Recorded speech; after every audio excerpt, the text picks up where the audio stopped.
Welcome everybody to our very first podcast, and we are in the process of developing a name for this podcast, and we have a few of them on the table, but we're going to do our first one kind of name free because we have not decided what the name of this podcast is. The No Name Podcast. So right now it's the No Name Recovery Podcast, for lack of a better term. And I think in today's podcast we'd like to take a little time to tell you, for me to tell you about myself, for Betsy to tell you about herself, or maybe I'll spend time telling you what I know about Betsy. I want to talk a little bit about the MHAB Life Skills Campus, which is where this podcast is originating. We want to talk about what the podcast would like to be going forward and what we're going to do in the future. Does that sound good? Sounds like a plan, Mike. All right. So, yes, they affectionately call me MHAB Mike. My name is Mike Carpenter, and I am a member of the addiction recovery community and have been for well over 30 years.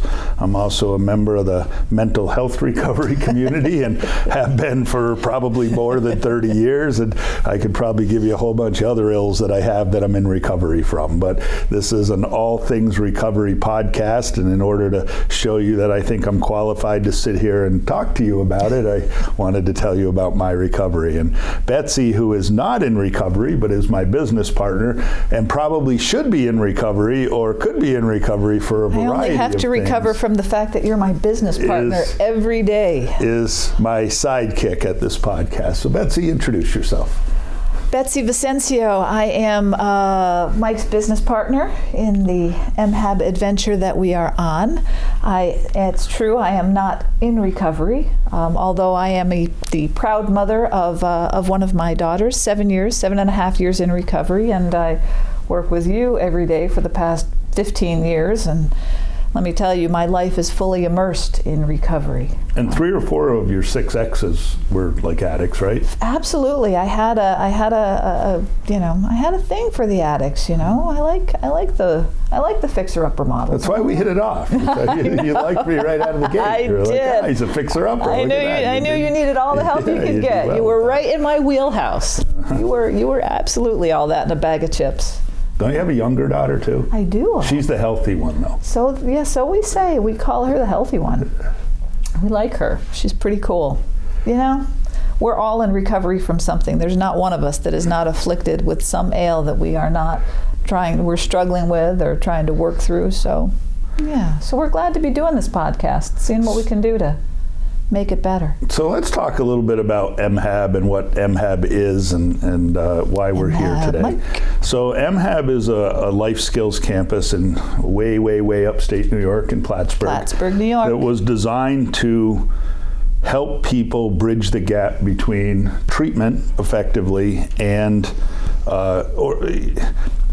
treatment, I guess, is the best way to phrase it, but treatment or some other place of despair, and then getting back into living in what we would consider a normal life. And, treatment when it comes to addiction or mental health does a great job, but it does a great job in a very finite way. Sure. And, you have halfway houses and 3/4 houses and sober living communities and places like that people can go to. That's still also a finite place, and we wanted to be that next logical kind of soft place for people to land so that we could help kind of spread out the length of time they could get in recovery from whatever it is to where they could actually live and function totally in society. So we're not trying to do anything special other than offer more supports for people in a less clinical setting, I guess would be the best way. And a quick synopsis of the campus: it is a 140-bed former Air Base dormitory setting with a dining hall, an institutional teaching kitchen,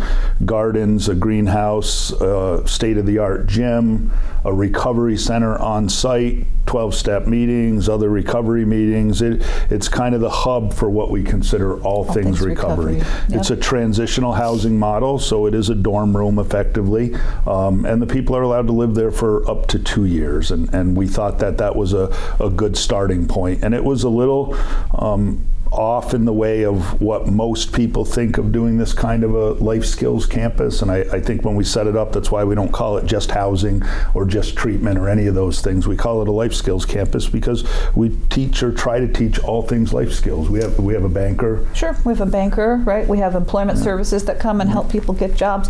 But But I think of all the things, Mike, one of the most important pieces of what we did, and I think that access to services for so many people in early recovery has been a barrier to helping people at least get as much help as they possibly can, right? If you're just out of rehab and you're living, 10 miles outside of town, or 2 miles outside of town, at least up here in the North Country, transportation, if you don't have a driver's license, it's not seamless. It's some effort. And for us at the MHAB Life Skills Campus, we brought services that will come onto campus, so literally people can walk from their front door across the parking lot to the Recovery Community Center to get help. To have somebody to talk to get employment services, financial services, anything that they need, we tried to make available to them right on campus to just make it easier. Oh, and wait, we have a really cool convenience store on campus, yeah, we too. do. It's a healthy MHAB options fresh. only. We stay away from selling, no booze, no cigarettes, no lottery tickets, none of the stuff that could drive somebody like me over the edge. Yep. So we stay away from that. No sodas. It's very cool because we have Trevor Laughlin, who is like at least a Plattsburgh renowned, 5-star chef who's our cook, and he does a fabulous job of preparing to-go meals. Trevor, 10 years in recovery. 20-something. Trevor's, no. Yeah, he's 20-something now. Is he? He is. He's 20. Oh, Telly, you're 10 years in recovery. And we have our cameraman here, Telly. He's the 10. 10 years in recovery. He's 10 in recovery. And then we have Bryn. She's like 10 years old. So that's the group. That's the group of us that are kind of doing the MHAB thing. So yes, the MHAB Life Skills Campus is cool. You can go online at mhab.org and take a look at it. See there's what we're doing. Narrated tour, and there's a whole lot of things on there that you can do. We'd encourage anybody to go on and take a look at the website. Peruse around, let us know what you think. We're always looking for that. Hey, before you go, yes. Can we just, while we're here talking about MHAB, you want to talk about some of the successes that have happened at MHAB? Right, part of what we did was we helped, in addition to being a transitional housing program for people in recovery, not just from substance use disorder or mental illness, but people that are struggling, with poverty. Well, we had a huge success right in the beginning. We bought this facility without me killing you. And that's like successful. So we've had many. So that was like a huge success. Every day we've survived without killing each other is a good day. One in the win column. It's a success. But yes, we've had, if you live in the world of addiction and recovery, you recognize that the successes happen probably less frequently than the failures do. And so you hate to call them failures because oftentimes it just takes people a number of chances and a number of opportunities, and you never know which one of those is going to be. But we have had a couple of specific instances of people that have come to our facility really down on their luck, right out of rehab, no family, no job, really not much in the way of skills that they had garnered or things that they had forgotten, who have come and flourished and lived with us for a year, a little over a year, got entrenched in a recovery program, made some connections. One of them became a recovery coach and now works at one of the recovery centers as a recovery coach. Another one hadn't worked for a number of years and worked for us for a while and has moved on. So we think that what we're trying to do has worked in the case of those successes. The other thing is, we are an alcohol, drug, and violence and judgment-free facility, but we're not a zero tolerance place. Like we are, but we're not. Like we're. I guess the way to phrase it is we're zero tolerance with love. Like we're not throwing somebody out who just smokes pot one night and then comes to us and says, "Look, I screwed up last night. I was out with a group and I got high, but I'm back in recovery and I'm trying to do this." We're trying to make sure that it's a safe environment for people, and that we recognize that struggles are part of it. So I think just through both your experience, your personal experience, as well as the hundreds upon hundreds of people that you've helped in recovery, that early recovery piece, it's not an easy path. And you don't just suddenly say, I'm in recovery and it's just fine. I mean, there are false starts, and there are a lot of them.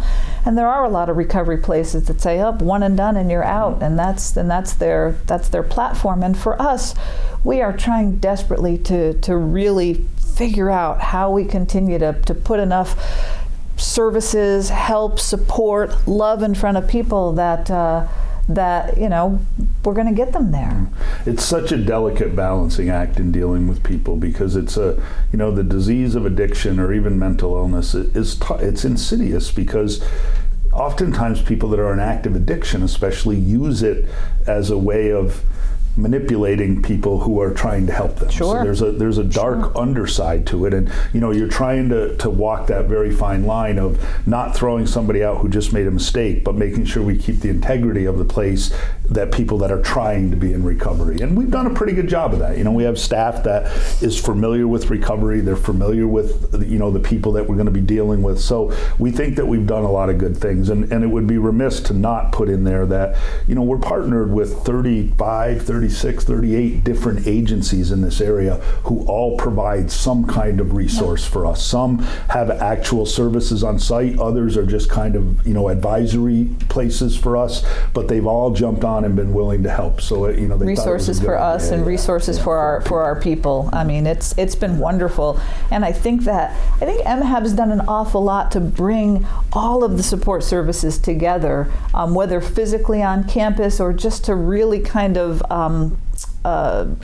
broker that concept of a community collaborating with all of their individual services, collaborating in a way to make things better, to make them work, because everybody really, I think, has an intention to want to work together, and MHAB's been a great vehicle for that. It really has. So that's kind of the MHAB campus, and then we were thinking about what else we could do, and there's blogs on the MHAB site, and a lot of our friends and people that we know have written blogs, and they're good.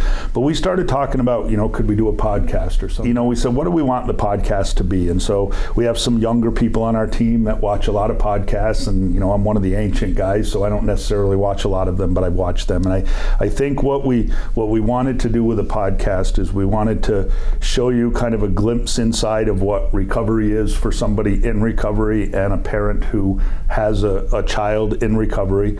We wanted to have some fun doing this. We wanted to be informative. We wanted to have some guests, and we just wanted to kind of have a free-flowing conversation that really might not center around any agenda, but with the hope that it will help people, that it will show people the way into recovery. And I want to, before you jump in, I want to tell you, so I have a bunch of favorite speeches that I've heard over the years and things, but probably my most favorite speech of all time, and if you haven't seen this, I would ask you to go on YouTube and watch it, is Jim Valvano's ESPY speech right before he died of cancer. And in his speech, he talked about everybody doing 3 things in their life every day, and he said, you should always laugh. Find joy and humor in what you're doing. You should find some time to think and be productive. And you should allow your emotions to be moved to tears. And he said, if you can do all those 3 things in one day, you'll have a really productive day. And I would love this podcast to be for people to watch this podcast and to be able to laugh, to be able to think and gain some real knowledge out of what we're talking about, and to be able to be moved to tears by the things that we're talking about. And if those 3 things happen out of any one of our podcasts, I would consider those successful. And I think that sometimes they might be more humorous, sometimes they might be more serious, sometimes they might be caustic. So a lot of it depends on mine and Betsy's mood. I'm pretty stable. Betsy tends to be up and down from time to time. So caustic, sarcastic, jackass-like. Yeah, there are a bunch of adjectives. I think that those are the things that we really want to focus on with regards to this. And our plan is to sometimes bring guests in, sometimes not bring guests in, and we really are putting kind of an agenda together. And probably at the time that we're done this, we'll have it on the website, and you'll be able to throw out ideas or things that you want to see. We'll bring people from recovery in. We'll bring parents who've lost kids in. We'll bring suicide survivors. You name it. We're not afraid to kind of cross the threshold of things that people don't want to talk about. It's never been something that we've shied away from. So I want to talk about, can I just bring that topic up? I mean, one of the greatest missions of MHAB is to destigmatize recovery. to destigmatize addiction and mental illness. And the only way you take things like that out of the closet is that you talk about it. And you talk about it, and it's people, real people like you and I, that are, we have a day business. Beside MHAB, I mean, we run a very successful company, a business that has been in business for 40 years. We have 50 employees. We're real people that do real things. We're great contributors in our community, and we both have huge, what would be, recovery would be a super secret. Oh my gosh, I don't want to talk about the things, my daughter, the heroin addict. I mean, if I want to be a person within society, do I want everybody to know my personal business about her addiction and those struggles? But it's real. It's real, and it's nothing to be ashamed of. It's just an is. And if we can all get comfortable with talking about these topics, we can help make. Well, they're such dark topics. For most people who are not afflicted with it, it's a very dark topic, and everybody just thinks if we just bury it under the bed, we won't have to worry about it. And if you look at the American Medical Association, who categorized addiction as a disease many years ago, obviously mental illness is a disease. Suicide is an incredibly awful affliction that most people who have somebody close to them who commits suicide never recover from.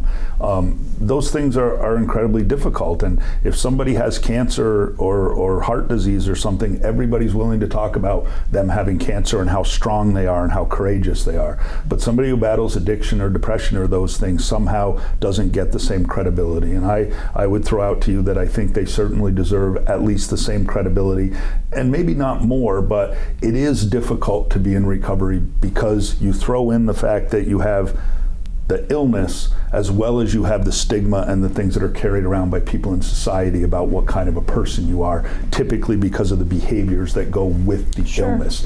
If you think about my own personal story, I never set out to hurt anybody. I never went out of my way to harm people.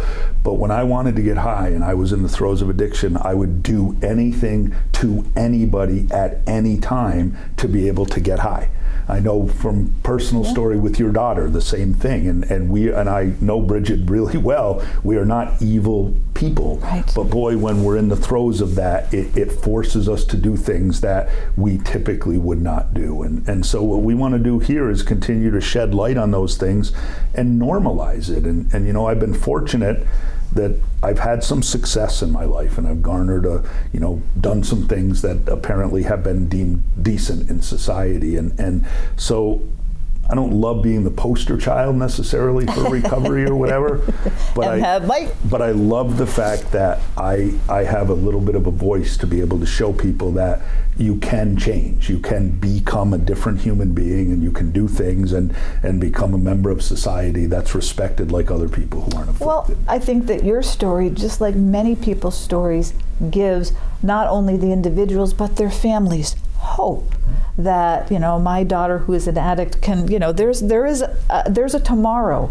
that is a bright and beautiful future if we can help our families or our loved ones navigate through recovery. And it's a long road, but you give people inspiration that some schmo that is, an alcoholic and a crack addict, and Did you just use the word schmo on our podcast? What's wrong with schmo? Do we know what a schmo is? Yeah, the other thing that we're going to do. Do you see my sweatshirt? Telly, is my sweatshirt on there? So I have become kind of infamous or famous, depending on your point of view, for wearing sweatshirts that present messages. So I'm going to try to find a different hoodie. I have about 20 or 25 of them now, so I'll continue to buy other ones. And I'm going to wear, if you tune in for anything, tune in to see how much more caustic my sweatshirt that I'm wearing every week can There are be. some very spicy sweatshirts that he has in his repertoire. This one's actually pretty tame. This one's not bad. In my defense, I was left unsupervised. Well, yeah, and I pulled the little thing We off so know that you need adult supervision every day. That's why you have me. I'm your voice of reason. Yes, I shouldn't be in my head without another adult. That's a really dangerous, absolutely don't want to be in there. That's place. A scary place to be. So I think that we'll probably bring some of the locals on, and maybe we'll expand it and bring some non-locals on as well. And Mike, when you I remember the United Way breakfast where you told your recovery story when you were the speaker. When you stood up and talked about your addiction and your path to recovery, you inspired so many people that were prominent members of this business community and recovery community come out of the shadows about their stories too. It was a defining moment for our entire community in starting to pull back the layers of shame that have really gathered around people in recovery. It was a meaningful moment. So I think we want to do more of that. I mean, I hate to give you credit for changing the world, but all right, MHAB Mike, here you go. But it was a big thing that you did. It was really good.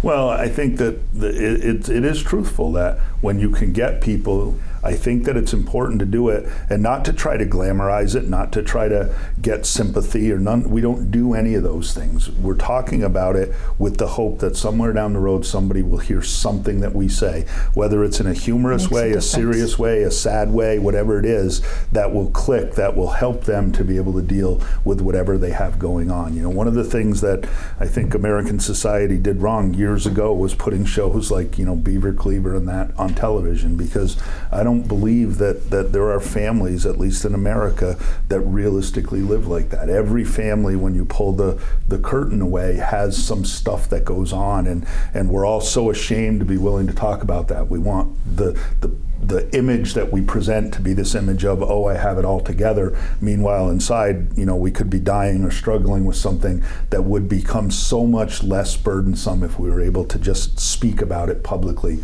with other people. And, you know, if we can do some of that, I think we've achieved a pretty good level of success. So I want to talk about our company, our day business company, for a minute. So the Northeast Group, we've been in business, like I said, for 41 years. Do you think that for the most part, our community respects our business and you know, kind of thinks of us as a good employer in the region? So I'm a member of the Spark Coalition and the Spark Steering Committee, and one of the things that we put together a couple of years ago was a roundtable forum where we brought employers into a roundtable discussion with treatment providers and law enforcement to talk about addiction, and specifically addiction in the workplace.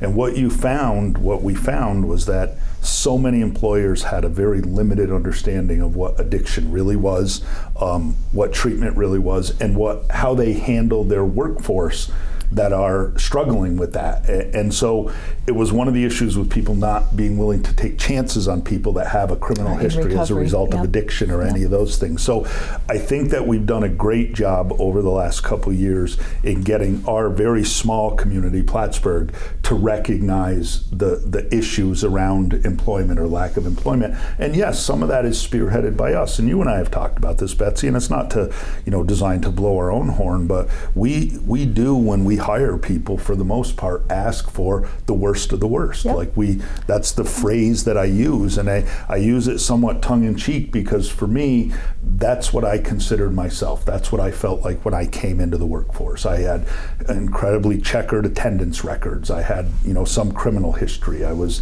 you know, probably had appointments you had to go, and you didn't want to tell your employer. You were embarrassed about the fact I've got to go to probation or parole, and instead of saying it, you just call out sick. These are behaviors that lend itself to that shame that people in recovery feel. So people wind up just not going to work because they say it's too burdensome. And so we've really tried to shed the light on that. And, you know, we have a lot of people here. Well, when we say the worst of the worst, I mean, we got you 15 Hell years yeah, ago. and listen, look what we did. You're the head of the organization. I mean, we got to start with the bottom of the barrel before we build this organization. You ask people that knew me 35 years ago, Mike Carpenter is going to be the president of a business and anywhere, and probably be president of the drug runners of I-87, president of the gang on B12 at Dannemora or whatever is what they were thinking. But I want to say about this part about our company. So I think that we're a reasonably well-respected employer, and we're I'm going to say we're potentially an employer of choice. But in our organization, I'm telling you what, we have made recovery cool. There is, in fact, I mean, there are so many people that work for our organization that are in recovery that it feels like for those of us that are not in recovery, you're not part of the cool kids if you're not in recovery. We had a woman who made that comment at one of the management meetings one time. She said, "I almost wish I was in recovery because then I could be part of the in crowd. Part of the cool kids. I'm not in recovery. I'm not one of the cool kids, you know." And I told her, I said, "Well, we'd certainly welcome you. You need to go drink yourself into oblivion and lose everything that you've ever had in your life, and then you can come be a member of recovery." Why not?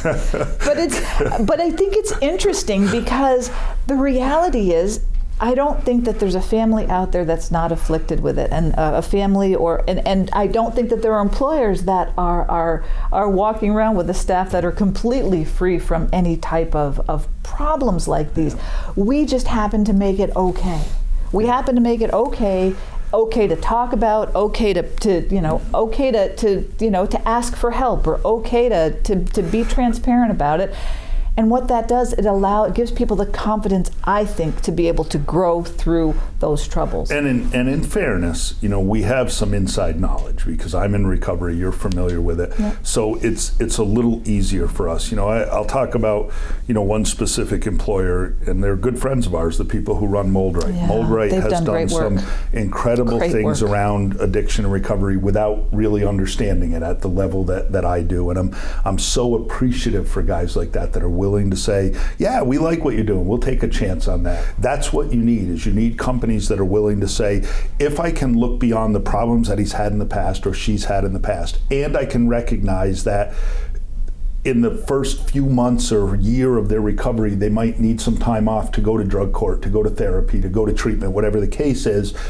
If when I get them over that, what they become to me is so valuable that it's worth it. That's the piece that's so important. Mold Right brings some of the probation officers and parole officers on site, so their employees don't have to leave. Yeah, they can come and conduct their meetings right on site. I mean, that's brilliant. They're incredibly understanding and they're not. We shouldn't only single them out. They're not the only employer in this area. They're just one that we happen to know because we've been so intimately involved with them. But there are a dozen or more of those kinds of employers in this area. So I think that we're doing a good job of kind of knocking down the walls to the stigma that goes with this.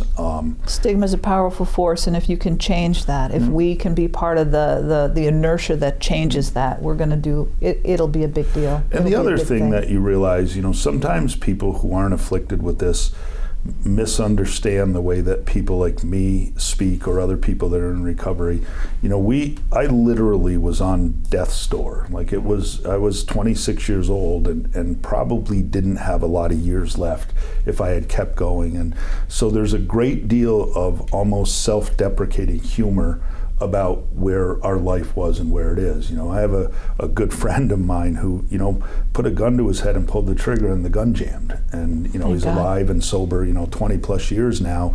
And we joke about it now, and people go, there is nothing humorous about that. And it's like, no, in and of itself, there's nothing humorous about it, but there's a great deal of humor in the fact that we're so fortunate to have been given this second chance, and then we made something out of it, and we can't live in this morbid reflection of what it was or any of that. We have to live in this idea that life is just a hoot, like it really is just. And there's great healing in laughter. If you can't take some of your darkest moments and turn them around and figure out how to laugh about it, not to diminish it or to trivialize it, but you got to have some humor in your trauma so that you can I know. Recover. I remember the second time I brought Bridget, your daughter, to rehab for the second time, and we were laughing about how bad a mom you were. It was hysterical. We were having a ton of fun at your expense. Was that when you said, Bridge, the reason you're an addict is because of your mother? I did. I think you probably. That was how I got her into rehab. She needed somebody to blame, and I said, well, then we're going to blame your mother. If you'll go to rehab, it's your mom's fault. That's fine.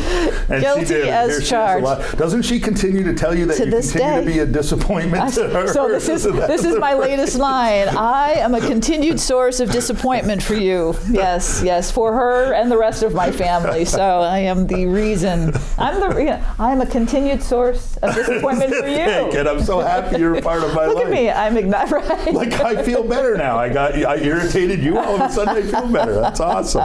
Jackass. So we're going to wrap up this first edition of the MHAB. We don't know what the hell we're going to be be No called name, MHAB Podcast. But we're going to come up with something really cool that we're going to call this. Hopefully you'll come watch us, because I have a very fragile ego, and if Bryn says to me after 3 podcasts that we've only got 6 people watching, I'm going to be very upset.